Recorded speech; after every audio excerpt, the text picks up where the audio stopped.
Well, hello, everybody, and welcome to a new episode of He Said. A look at the world from a seasoned Black man's perspective. I'm Alvin King, your host, and welcome to our show tonight, this Friday, July the 29th. Yes. Summer is moving on, everybody. And our show tonight is The Power of Love. For those of you who have been following us over the last year, almost 2 years, we did this show in March of 2021. And when we did the show, it was really about uh, relationships. And I'm talking about intimate relationships and asking people, how did they define love and how, what love meant to them. Those were those type of questions. But tonight, Vash and I have uh, produced a show where we want to talk to you in this episode of The Power of Love about you and how we ourselves define love and what it means for us. And so we have 3 points that we're going to share with you tonight. And we have questions pertaining to those points. So feel free to, respond and give us, tell us how you feel about it. Our first point will be self-love, and we will have some questions in that area. And then the next will be love and happiness.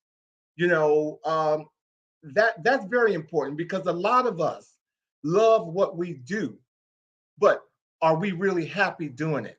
So we're going to explore that with some questions. And last, the question or the point is love driving your purpose, passion, and your motivation? I ask myself that all the time, and that's how I kind of keep myself grounded. So, tonight, again, welcome to the show. Vash and I are glad that you're here for this episode of The Power of Love. Now, I hope everybody got their Mega Million ticket somewhere because it is 1.28 billion dollars that's up for grabs tonight. And I do have a very funny story before we move on. I went to get my tickets on yesterday because a friend was telling me, go get your tickets, go get your tickets. And I did. And I don't do this often. So I ran, to where I got my ticket, knew I was supposed to sign, fill out something with my numbers. I did all this before I went. And I ran out the store, took the picture of the tickets and sent them to him. And he said, you playing the wrong game. I was done. So I went back to the store. I was playing the Powerball. So I went back to the store and got my Mega Million tickets. So that was a sign. And that's all I'm going to say. It was a sign and it was a good sign. And I'm just going to leave it at that. But I hope you guys have your tickets. But speaking of good signs, can we all welcome my co-host to the show tonight, Mr. Vash Boddie? Can you come on in here, please? Hey, Alvin King. Hey, Vash Boddie. How are you? I'm doing great. What do you think about that opening tonight? I was just going to be polite at first, and then I was going to say, are we not going to say anything about our opening? Are we just not going to say anything? I needed you here to do that. That's on point. On point. I almost want to see it again, but I will watch it. You will. How's your week been? It has been booming and grooving. I've been bobbing and weaving the way that we always do, but it's been great. How's yours been? My week has been good, and it really started off very, very good after 12 midnight last night because Beyonce dropped her 7th studio album, ladies and gentlemen. Renaissance came out today, and in my opinion, it is really one of the best feel-good projects that I think she's done in a long time. And, it's very reminiscent of a lot of the 80s and 90s feel-good projects that I've heard before.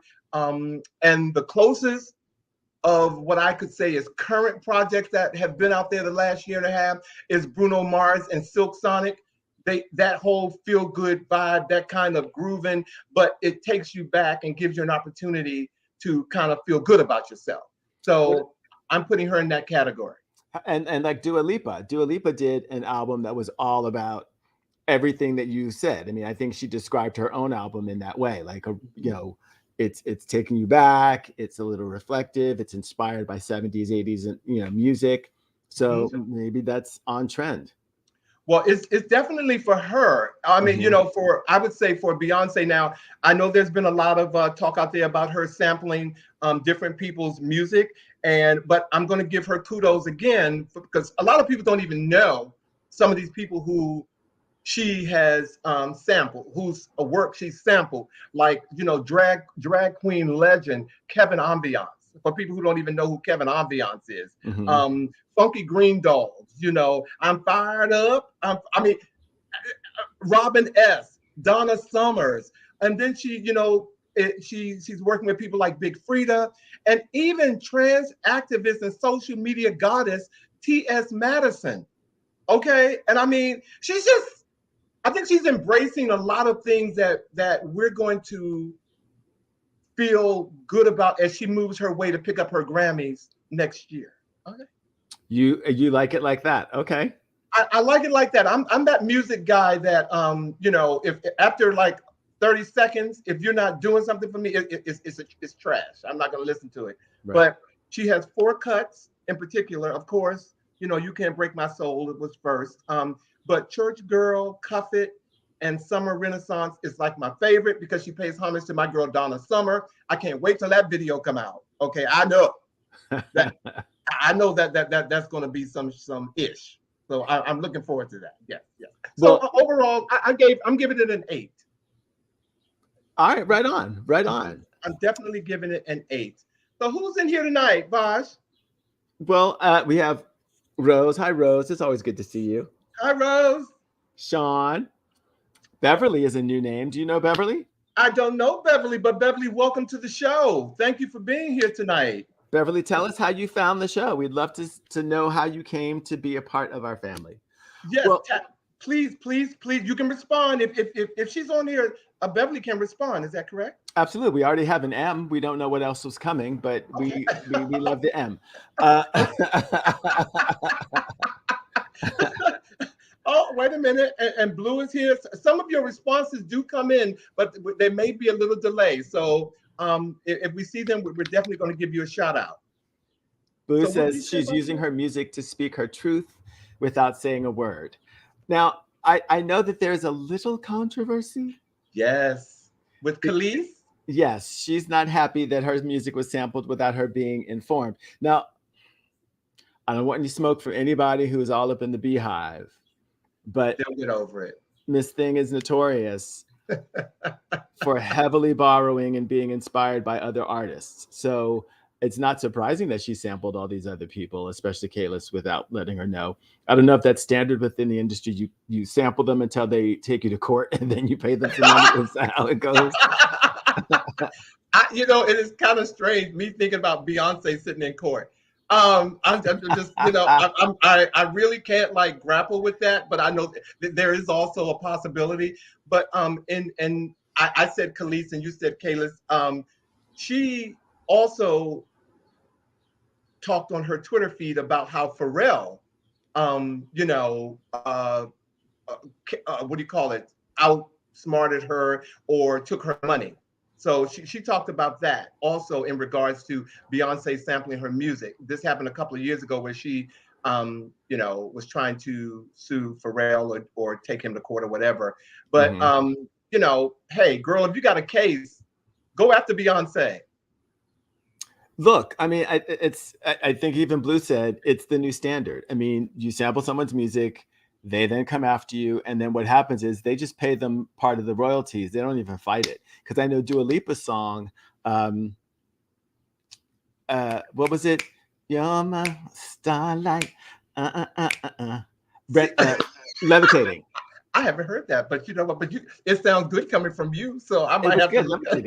You must. It's such a great song. But that song had 4 different people that took her to court for sampling, infringement, etc. And they were just like, look, here's your percentage, here's your percentage, here's your percentage. I'm still a superstar. I'm selling music. So, that's just what they do. Yeah. Hey, look, well, if you haven't, for those that, first of all, it's all subjective. You like what you like, listen to, Hey, Steve. what I mean? you know, Uh-huh. it goes in that category. But I wanted to bring something up to you that I heard today, Vash, that I just want to get your opinion on. I was laughing while I was pulling things down about this. But on Tuesday, this 19-year-old boy was on a plane um, going traveling to visit his parents. And while he was on the plane, let me see, he was watching with his headset on some movies that he had downloaded to his phone. What is it? Deadpool. It is a movie called Deadpool. And this 6-year-old boy was looking through the seat and saw the movie, was watching him watch the movie. And then when it got to the part where it was just like, too much for him to handle, the little 6-year-old started screaming and crying. And so his mother leaned up and told the boy how, basically, how dare you look at that kind of stuff and upsetting my child. That's what happened. And the person went to Twitter and posted it. And then, of course, people started reacting to it. So, stop it. Absolutely. Karen's son. That's exactly. It's the Karen family. It's the Karen McCarans. When I heard about this, the first thing I thought, was wow. And I'm also, he says that when he took to Twitter with it, he didn't think that people would feel the way he did. He said because he felt really bad that he upset a child. But he said, screw you. I had my headset on. Your child was looking through a seat. How come you didn't have a game or something for your child to keep your child occupied? What were you doing while your child was looking through those seats? You're sitting there being the parent who says, the child can do whatever. And right. I am not responsible for what your child is doing. If your child wants to look over my shoulder, if your child is going down and peeping in the peephole, your child is not under your direct control. That's your responsibility. You need to be checking that. If your child is so engaged in what's going on between that seat, you need to understand why your child is so engaged and check it out. That's the parent's fault. And I'm over parents these days who are trying to get out of the house so they don't have to be around their kids because their kids are a drag. And they're the reason why their kids are a drag. They're blaming everyone else for what their child is doing and getting into when they're supposed to be engaged. So what did most people say? Well, let me see. This one person says, hold on, I'm sorry, I'm gonna take up some time. No worries. Yeah, words, you find it. This one person said, the mom is in a public setting. It's her ability to watch her child. It's troubling that she didn't notice her kid was watching your movie. Everything I just said. So you just said. Another person said, random strangers on a flight cannot and should not police what you watch. Period. And again, he had a headset, so no sound. And then the last thing someone said, the reaction to this post kind of surprises me. Oh, this is what he said. It is nowhere near as interesting as some of the other posts I've seen. But and he's using an expletive, ton of people found it necessary to respond. With all the support I've received from it, I feel a lot better about this situation. Because, yeah. I get it, right? It takes a village to raise a child. Right. But raise it. Not every person that you encounter is part of your village. Raise it. And see, as much money as it costs to fly somewhere, and you got to worry about your bags getting lost. First of all, you got to worry about that you're not even going to get to where you're going because there's always a delay. And then when you get to where you're going, you're not even sure if you're going to have everything that you took from your house to get to where. And you got to worry about somebody who has a child that they're not. No, I think I better get on with the show because I'm gonna get in trouble. You're so funny. I mean, really, when I'm on the plane and someone's watching something, I'm always hoping that they're watching something inappropriate. So if you see me on a plane, you put something inappropriate on your phone. Let's be friends.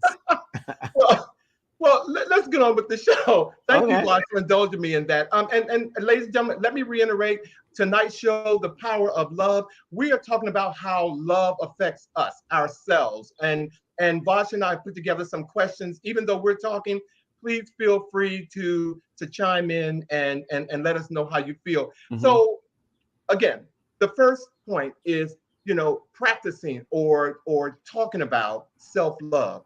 And Mhm. my first question is, in what way do you and myself, in what way do we show love for ourselves? That's my question to you first. That's your question to me. Like, what ways do I show love to myself? I Yes. am really patient with myself, especially when I have to learn something. Hmm. Um, I'm not sure if I ever told you this story, but I was dating somebody who was a really bad driver, and I would drive over to see Michael. And after a while, I would drive over, we'd get in his car, we'd go someplace else, and I would be traumatized. So Hmm. I got to a point where I was like, you know what? I can't get in the car with Michael. Like whenever I drive over, I have to make sure that I let him know that I'm going to drive. Well, I did that for a while and I kept forgetting. I'd get over, I drop my stuff off, we get in his car. So finally, I told him, I was like, look, you're a really bad driver. Hmm. And I Hmm. need you to remind me, because it's taking me a while to really remember this myself, that when it's time to go out, I'm not going to get in the car with you. So remind me, don't let me get in the car with you. Well, Hmm. I mean, clearly he was just like, you know what? Forget you. So it was like another 3, maybe 4 weeks when finally I went to go get in the car and I was like, hey, I remember that I'm not supposed to get in the car with you. And as a matter of fact, I remember that I told you not to let me get in the car with you. So there's a lot going on. But It was a lot. but I say that to say that in that process of learning, when there's a Yeah. goal to do something like change eating habits or Yeah. uh, you know, go to the gym or whatever, that I'm very patient with myself. I give Yeah. myself a goal and I keep reminding myself, hey, we've decided to make different choices. Let's make different choices. Yeah. And for me, giving that to myself, the way that I give that to other people was monumental. Wow. Yeah. That's an I received that from you. One of the ways that, or the way, the I think the most important way that I show love for myself is that I forgive myself, Mm-hmm. for my mistakes. I know that I consider myself a perfectly imperfect person.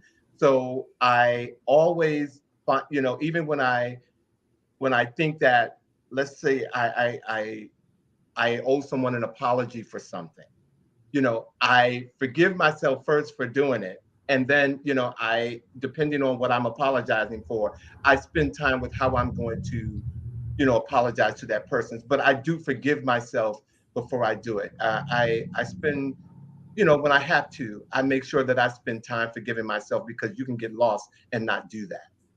And it can kind of, drill a hole inside.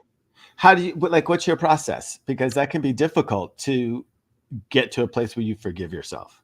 I kind of surround myself with the things that make me feel good. Sometimes silence. I will sit in silence.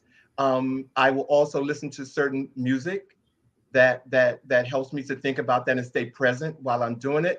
I am also a huge person uh, in having fragrances around me. So I will light candles, not in a kind of ritual kind of way. I just love fresh scents. So those are 3 ways that I put myself in that place when I know that I need to talk to myself about forgiving myself.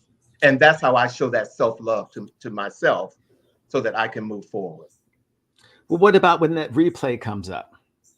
The tape. Well, the replay of like, okay, the situation, here it is. Oh, I can't believe I did that. I mean, like, how, I'm intrigued by your process because, I go through that as well, but I'm intrigued by your process. I forgive myself, because if I don't forgive myself, then I can't kind of fix the situation. I can't think how, okay, how, either, you're going to deal with this no matter what. It Hmm. helps, forgiving myself helps me to deal with it. Okay. So if I've answered your question, it just allows me to center myself in a way, even when I'm, going all over the place, like, why did I do it? Happen again? Da da da da da. It just helps me to reset that centering place. Okay. Um, what does Robert say here? Allowing others to do something to your spirit, and you then sit in silence, upsets at yourself. I'm assuming that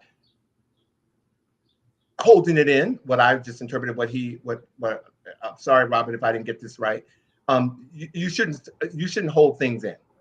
You shouldn't hold things in, getting it out. Just not.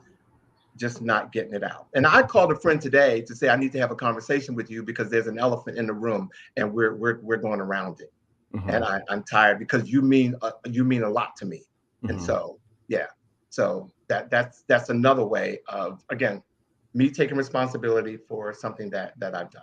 And I think, yeah, loving yourself Mhm. in that way, right? Like Mhm. understanding that we all make mistakes. You are Right. not your mistakes. Loving yourself unconditionally enough to know that we're imperfect, Mhm. and then Mhm. having the ability to have empathy to what we may have done to someone, and then apologize for that, I think is probably one of the greatest expressions of self-love, Mhm. even Yeah, though there's someone else who's on the receiving end of that. exactly. Exactly. Exactly. So I'm taking that approach. So, okay. That was my first question to you. Interesting. Well, I Mhm. would like to know, Mhm. when did you start to love yourself unconditionally? If I had to put a date on it, Vash, to be honest with you, um, I was 29 or 30. Hmm. And I was going through losing a partner that I had been with for 15 years, and then getting a new partner, and then and time had passed, and then I started seeing someone else. I realized that I didn't love myself. I didn't love myself. I was doing things because uh, people. I was trying to people please, Hmm. and that's when I started loving myself and actually doing work on myself. Where I think it was very important. Where I realized something was happening, and I wanted to make that change. As I kind of alluded to last week with being on jury duty, how I just like said, you know what, something's not right here. Well, 30 years ago was that same kind of feeling. So I did. But yeah, it was around the age of 29, 30. Mm-hmm. Mm-hmm. Okay, Yeah. nice. Yeah. How about yourself? I would say it was probably roughly around that age as well. Mm-hmm. Yeah. Um, it was a time that I was learning how to manifest in different ways Mm-hmm. and realized that love was the answer to it all, and realized that giving self love was sort of like the start of an engine that created more love, that allowed there just to be more love flowing all the time. Mm-hmm. Mm-hmm. Mm-hmm. And I would So say, yeah, that was not that. I would say that was about maybe 20 years ago. right. You It's know, amazing how as we become seasoned, we can look back on that experience and look and see how it shaped us. You know what I'm yeah. saying? Um, wow. Um, this one is really tricky, I think, for both of us, in my opinion, under self-love. How often do you take on other people's problems as if they were your own? Mm. Or do you do that at all? I would say that there was a time when I would probably have had that propensity, Mhm. but not anymore. I mean, as a matter of fact, within a circle of friends of mine, we just had this whole like little chant: don't take it on, don't take it on. You Right. can be present for someone, you can hold space for someone as they're going through whatever it is that they're going through, but that need to feel as though I need to take it on and solve something for someone. Right. No, I've gotten past that. I mean, and it was probably a difficult process, because I'm really creative and I like solving problems. I like pulling things from all different aspects of life and putting them together in something new and say, hey, check this out. Um, but one, it took me realizing that not everyone wants to solve their own problems. Sometimes people just want to talk about their problems. And do nothing. And And absolute do and do nothing. nothing. I'm just gonna hit it right where it is. I do not. I do not take on other people's problems. I do not. I am at an age and have been at an age for a long time where that's not healthy for me. Mhm. And for those who are watching, I do want to stop and say, ladies and gentlemen, a disclaimer: Vash and I are clearly not therapists. We are not psychoanalysts. We are merely talking about, again, the power of love as it affects all of us. And so we're just having a conversation here about it. But no, we're not asking you to chime in because we're going to see if you want to come sit on our couch. No, that's not what. Some of y'all Well, can come sit on my couch. well, not, I was gonna say, look. And if you want to know if it's you, you can just ask. 1-800. Yes, that's it. Yeah, so no, I don't take on other people's problems at all. And it's amazing how some people will, of course, people define their problems as however they want to define it. I don't take on other people's problems. I don't do that. There you have that. Interesting. Okay. Well, have we looked at Blue's comments? Because Blue's had a couple things to say here, and Steve has had something to say. Okay. There's Steve. Oh, okay. Now Steve. Oh, Steve was. Well, he was. This is a comment related to the child on the plane. Okay. What did Steve say? Even child-proof caps should be by request. By request. What is child-proof caps? On medications. Melatonin. Is there any melatonin in the house? That's hilarious. And then I think we read Blue's allowing others comment, but Blue's also said, I've grown to love me and accept my flaws and still growing. And I think what we're saying is that there's a part of that that's being a seasoned person, amount of wisdom that comes with going through the planet and realizing that it's really all just about you. Right. Yeah. And let me stress again, these are points that, Vash, if we had a 2-hour show, trust me, we can go through here and ask you a lot of questions. But we want you to begin as a people, as ourselves, because there's so much going on, to really, look at ourselves and ask ourselves certain questions about how we feel, and do we really have love, around us, with us, for us. And this is so. Let me ask you this question, because when you resonate in a space of love, there are often people that are drawn to that who are energy vampires. So, how good are you, or how comfortable are you? How often do you say no to people who you immediately know are coming in to suck the love and life out of you? Vash, that is such a good question. And I'm going to say that this is quintessential Alvin. You find out a lot about a person when you tell them no, first of all. Yes. When you say no to an individual, you for whatever reason, you find out things about that person. If you just say no and then take a deep breath, you can find out a lot about that person. People who gravitate toward me, who I know are energy suckers, and I just don't, I just don't give them the time. I really, once I know that that's happening, and usually that happens when the phone rings and you look at it and you don't want to answer, you're like, I just can't answer that phone. So that's already your gut telling you, like, hey, that's really how it's happening. You don't want to talk about nothing. Or, one of my pet peeves is also when you're talking to people who are stealers, they'll say things and then they'll laugh about it. They will say something that's really not good, like about you or something, like, and then they'll laugh about it. Like, no, that's not funny. That's not. I hone in on stuff like that because I only want people who are around me that aren't like those people who I'm trying to stay away from. So friendship should be easy. They should be giving you love back.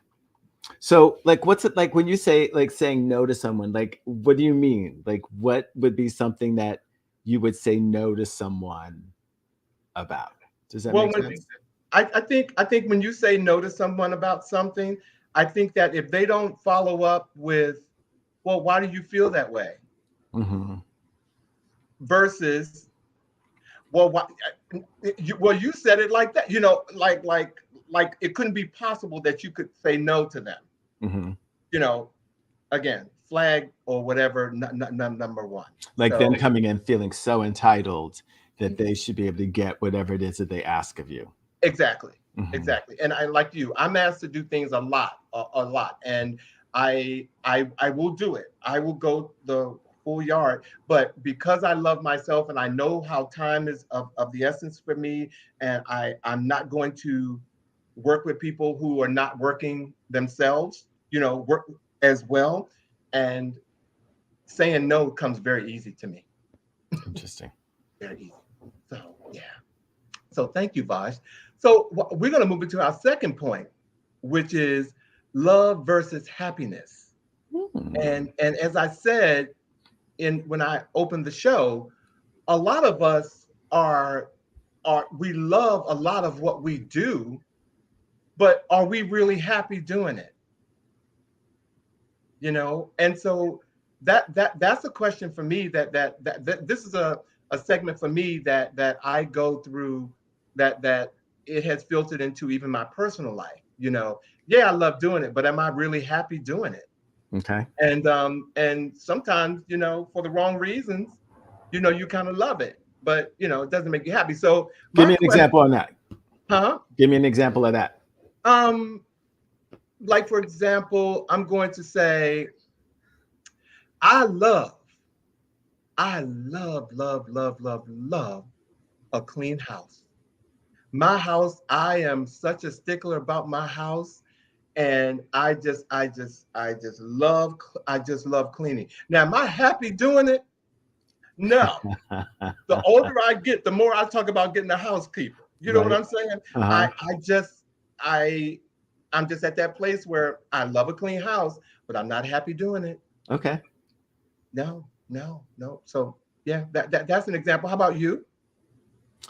Gosh. Well, I used to love getting a tube of Pillsbury chocolate chip cookies. Even though I bake, I can bake, but for some reason I would love getting Toll House cookies, cutting them up, making them, and just sitting on the sofa and watching a movie. I used to love that. Well, I can't do it anymore. You can't do it anymore. No, child, because when you get seasoned, you get indigestion. Now, if Pillsbury decides it wants to sponsor the show, I will retract everything that I've just said. But right now, I can no longer do that. But I just have fantasies of that. It was just like such great Great. moments in my life of doing that. So, Vash, do you ask yourself or monitor how often you have a positive experience versus a negative experience? Do you monitor that? Um, I kind of think so, but not in a overly active way. Like I always strive to have positive experiences, and even when something goes a little left, I always think that that is because that is a part of the process that needs to happen in order for it to become something even better than what I thought it was going to be.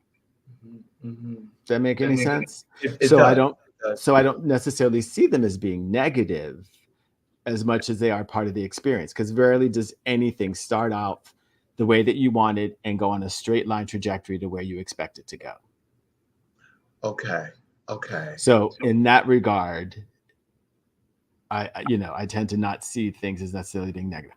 Now, if something is happening over and over and over again, at a certain point, I have to see a pattern, and then I have to evaluate what's going on, and then I'm looking at the positive and the negative aspect. Hmm. Okay.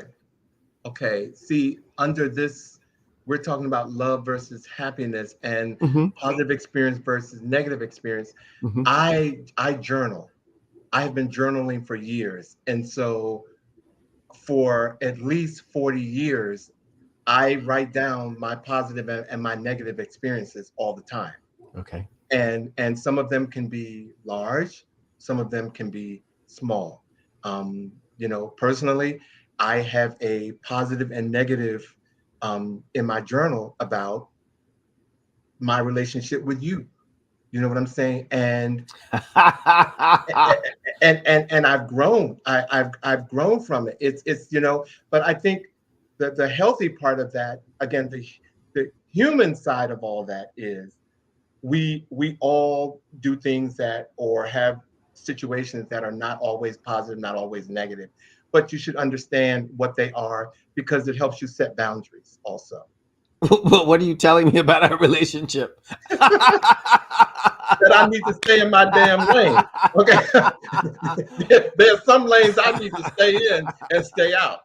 No, my and, for the viewers watching this, let me get Curry Mendez question up in here first because This is Curry skirting the he is question, not ladies going and to get gentlemen. me on camera. Curry says how to make God laugh. Tell him/her your plans. Yes. Curry,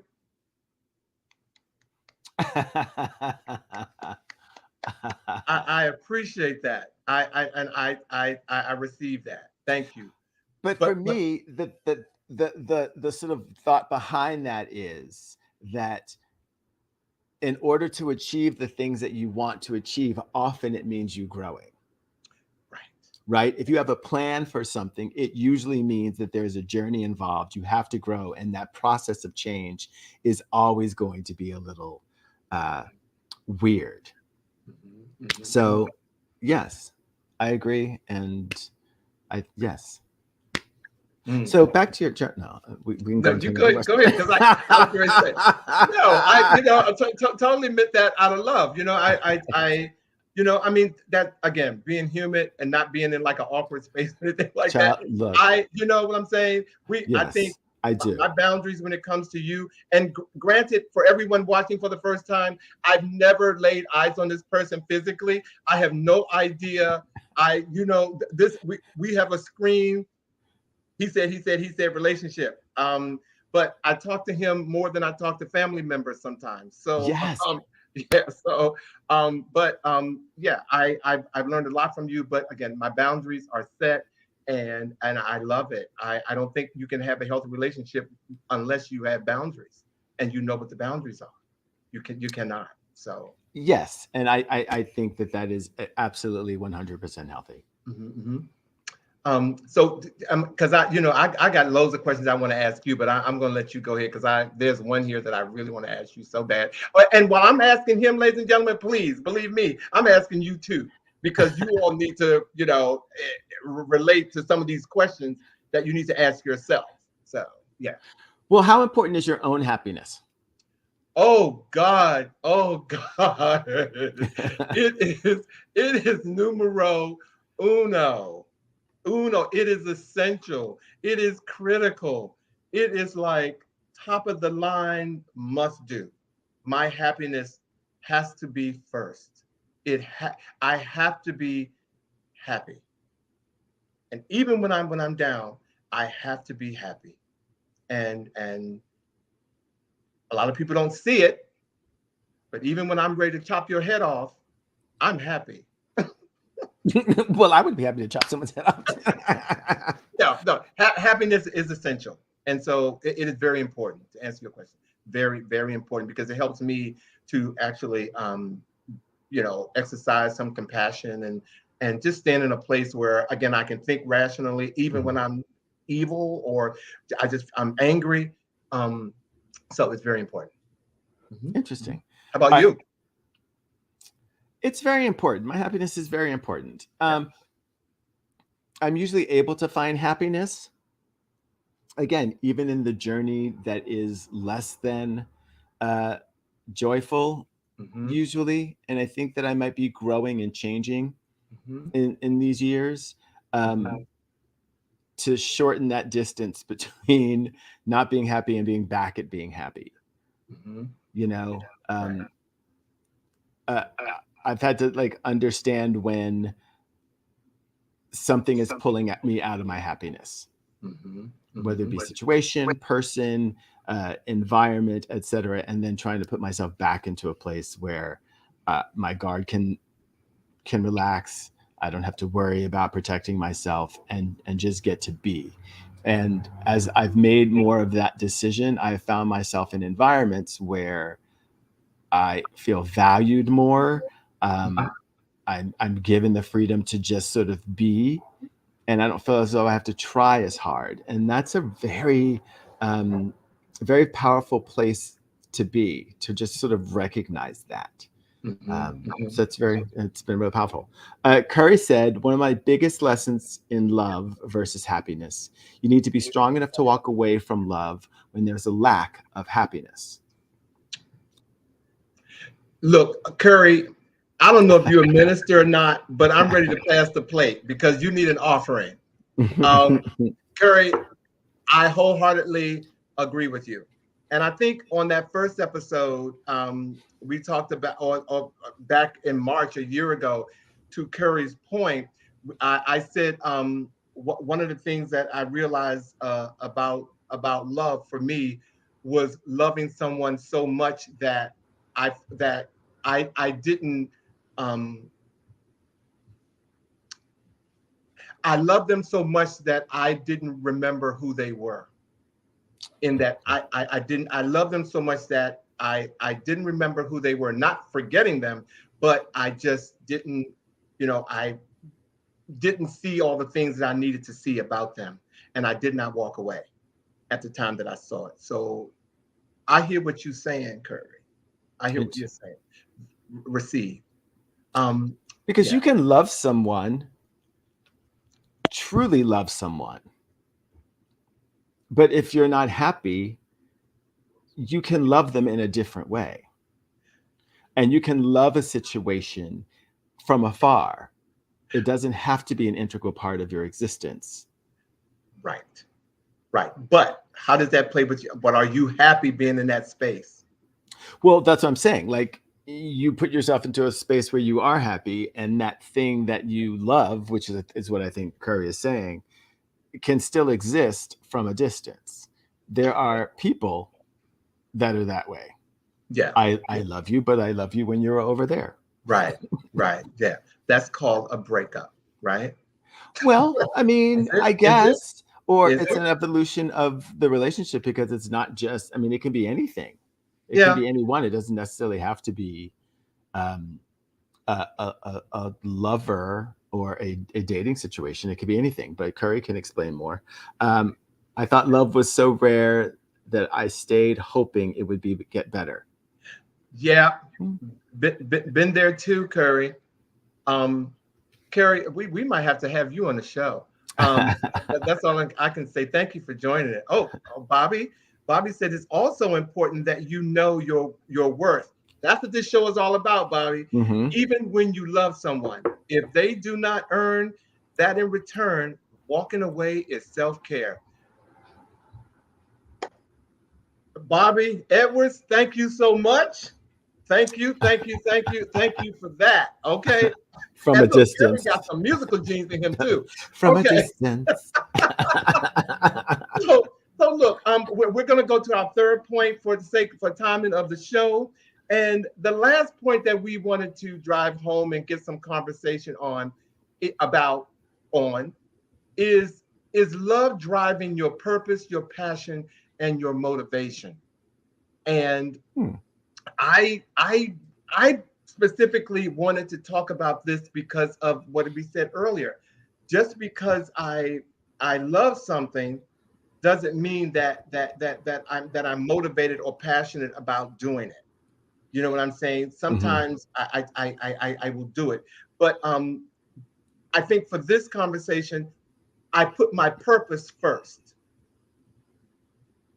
If love mainly drives my purpose for doing things. Explain that to me, please.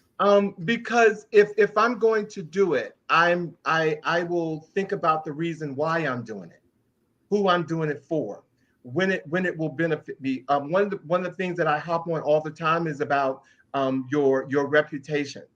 You know, when I'm doing something, showing love to somebody, in most cases, I'm thinking about my reputation. How will this make me look? How will this, if I do it? So if I think that it's safe for me to do it and it's going to be advantageous to both of us in some form, shape, form, or fashion, my purpose drives that. Ultimately, my passion will be involved with that as I go through. But I have to get past my reason for doing it, which I have put in the purpose category. Okay. Interesting. So do you ever do something where you're not concerned about what you're going to get out of it? Yeah, yeah, yeah, That was so enthusiastic. yeah, Yeah. yeah. I do, and I don't mean to sound like, and I hope I'm not coming across to anybody. Not that if there's anybody who wants to take me out to dinner or something on this show tonight who's watching, hear me when I say this. I'm not going out to going on a date or something just to get something out of it in terms of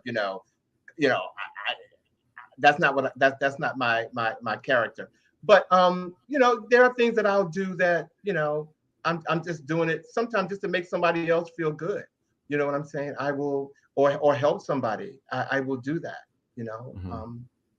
Yeah. So yeah, not everything that I do it with an outcome, expecting an outcome of what's in it for me. Because I was going to say that does not resonate with who I know you to be. Right. So that's why I asked you that question. Right. Right. No. No. No. No. No. Yeah. No. No. Okay. So I hope. Thank you. Hopefully, I've earned that out. And You did. and You did. I did. I iron that out. Okay, Yes, you I did. You did. did. I did. I did. So Vox, we have like about 3 more minutes before we have to go to our next segment. So any questions that we want to ask the people to chime in on? Because Curry, we might have to fly him here. Well, Curry, I don't know where you are. Curry's somewhere. I love Curry. Hmm. um, there's just so much. I mean, we really could just go on and on and on Yeah. with this topic because, Yeah. when it gets down to what's driving your purpose, I mean, is happiness the main thing when you're looking to do something? It is. It is. Happiness first. As I said, happiness has to be in everything. I do hope to find joy in everything that I'm doing. Hmm. Um, yeah. So, like I said earlier, happiness is essential for me. Yeah. So, um, well, I hope that everybody, again, this we only have an hour show, but we wanted to talk about the power of love because it is important that everyone, um, eh, find that self love that we're talking about today. Hmm. That you talk about that self love. That you ask yourself questions about how you feel. That you do not let anything just go, thinking that it's just a fluke or it's just happening to you. Ask yourself questions as it pertains to love. Is healthy. It is very, very healthy. I Very have a healthy. question for you. Do you Yeah. believe that love is always the answer? Oh wow. No, because Sometimes violence is the answer. no, because I think for principle, principle, I have to look. Love is not always the answer, and I've heard that line, and nobody's ever asked me that, but I don't think love is always the answer because sometimes you're dealing with a lot of situations where people want to throw love into the equation, and it has nothing to do with it. As if that is being used as a manipulation? Right, as manipulation. Okay. Yeah, love has nothing to do with it. So I don't think in that vein, love is not always the answer. Okay. Yeah, so Interesting. I don't think so.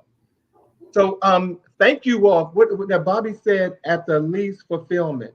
And Bobby, I'm going to ask you to just like reiterate on that. But we're going to start our because I have a feeling there was something in what Bobby said. But thank you all for joining in. Thank you all for your comments. Oh, he said love. What should have brought you home? Go to your room. Go to your room. But was take that us with you. was that from Boomerang? That was from Boomerang. Yes, That was with from Grace Jones. Boomerang, right? That's Yes, when Tony Braxton sang that song. It was from the Boomerang in the and it Boomerang was movie. Halle Berry and Uh, Eddie Murphy. Eddie Murphy, Yes, yes. I yes. First of all, I love that movie. I love that movie. I really should watch it again because Grace Jones in that film and Eartha Kitt in that movie were just absolutely fantastic. Don't have me reciting lines, please. Look, I So can do it with you. no. We're not going to recite lines, but you take it away. It is time for us to go to our next segment of the show, ladies and gentlemen. 2000 music trivia. Bum, bum, bum. We like to play games with y'all, and this is a game that we're going to play with you. We are going to ask you questions. Let's see if I can do something sexy with myself. Uh, uh, Let me take us back. You better work the camera. I was trying to do something really sexy and it didn't work. Okay. We're going to ask you questions, some musical trivia questions. We're going to give you time to answer. So we'll ask you questions, give you choices, and keep it moving. And at the end, we're going to give you answers. So if you are watching and you want to participate, type in your answers because we will be asking them. All right. Question number 1. Napster was sued by which veteran rock band citing copyright infringement issues? Was it Nirvana or Metallica? Write Enter your answers. your answers. Yes. Write your answers. Nirvana or Metallica? Napster. Oh my God. I know. Okay. Remember Napster? Question number 2. Go ahead. Question number 2. At the 2000 Grammys, which artist tied Michael Jackson's single-year record haul of 8 awards? Was it Santana or the Zac Brown Band? All right. Type in your answers. Type in your answer. I see Sean is put his answer in there. Mm-hmm. Curry has given us some options that were not there, but we will let you work it out. Question 3. Which artist earned the distinction of being the best-selling musician in the 2000s? Which artist earned the distinction of being the best-selling musician in the 2000s? Was it Usher or Eminem? Usher or Eminem? Enter your answers, please. Enter your answer. And question number 4. In which year did Michael Jackson pass away? And don't y'all Google, in which year did Michael Jackson pass away? Was it 2009 or 2010? Enter your answers, please. Lock them in. Question 5. Where is the Love was a breakout hit in 2003 for which hip-hop group? Was it Black Eyed Peas or the Fugees? Enter your answer, please. Enter your answers. Some of y'all, look, y'all typing. Look at y'all, because y'all Googling. Stop it. Stop it. These answers should be coming in here a lot faster than this. Put your phone down. Okay? I know, right? Okay. Question 6. Name the 4 female artists who formed a supergroup to record Lady Marmalade in 2001. Again, 4 female artists who formed a supergroup to record Hey Sister, Gold Sister, Soul Sister, all that. Lady Marmalade in 2001. Extra points in the box. Extra points if you get them in alphabetical order. Extra points. You might get a he said t-shirt. Who knows? Oh, you don't know? You don't know. Question 7. What was the name of the debut solo album released by Justin Timberlake in 2002? What was the name of the debut solo album released by Justin Timberlake in 2002? 2002. Enter your answers, please. And question 8. And question 8. Who performed at the 2001 VMAs with a python draped across her shoulders? Was it Madonna or Britney Spears? All right. All right. Those are the questions. Are y'all ready for the answers? And score yourselves. Let us know how many you got, because we can see some of your comments. So if you type them in, we'll know. So answer for question number 1 is Metallica. I think Sean got that. I think Sean put Metallica. Can we see Sean's Yep, Sean got Metallica. All right, Sean. Who else got Metallica? John Avery. All right. For question number 2, answer is Santana. John Avery got it. And Curry. Curry got it. All right. Question number 3. Eminem. Who got that right? Oh, John Avery. Look at John. we're gonna play a game and have John and Curry on the show. I know, but really, we should be doing that. Okay, we're gonna have y'all see. You all should come on the show. Don't be scared. Okay, don't be. Answer number 4. Michael Jackson died in 2009. And ladies and gentlemen, you all don't know where I live, but the day he died was also the day that our metro crashed right up the street from my house, and several people died. It was on the day that Michael Jackson died. I don't know if the conductor, no, I'm not gonna play with that. But yes, that's what happened that day. Several people died. So it was 2009. Thank you, Sean. Okay, I'm going to tell you a Hollywood story.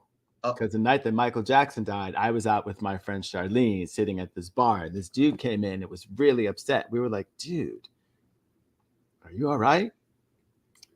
And he says, it took him a minute, but he says, no, I'm not. I just left Neverland Ranch and Michael Jackson's dead. The dude that they ended up saying like left was that dude that ended up showing up at the bar. Stop. Hollywood story. That's the real Hollywood story. That's the real Hollywood story. All right. Question 5. It is the Black Eyed Peas. Who had Black Eyed Peas? John Avery got it right again. Okay. Anyone else have Black Eyed Peas? John Avery got it right. Mm-hmm. All and right. Curry, look at you all. Look. Okay. And Sean. Sean Holmes. Welcome. All right. Question 6. Let me see who got this. Curry, stop typing. Curry just got Pink and Christina, and John Avery got all of them. Pink, Christina, Maya, and Little Kim. And Little Kim. All 3. Aren't they pretty? They really are. Mm-hmm. Right. Question 7. The album, Justin Timberlake's album, was Justified. Who had Justified? Anyone? No. Anyone? No. Curry had Sexy Back. Curry, that was that. Curry, you that was. See, you got to go back a little bit further, Curry, because it was. Sexy Back was. Sexy Back. No, it wasn't. But that was a whole decade after this. Oh wow. Okay. Mm-hmm. There you have it. And question 8. Britney Spears. Why do I think of her and I want to hiccup? I just want to because of your country. All right. Thank you all for playing the game tonight. Thank you all. Thank you all. Thank you. Give yourselves a round of applause.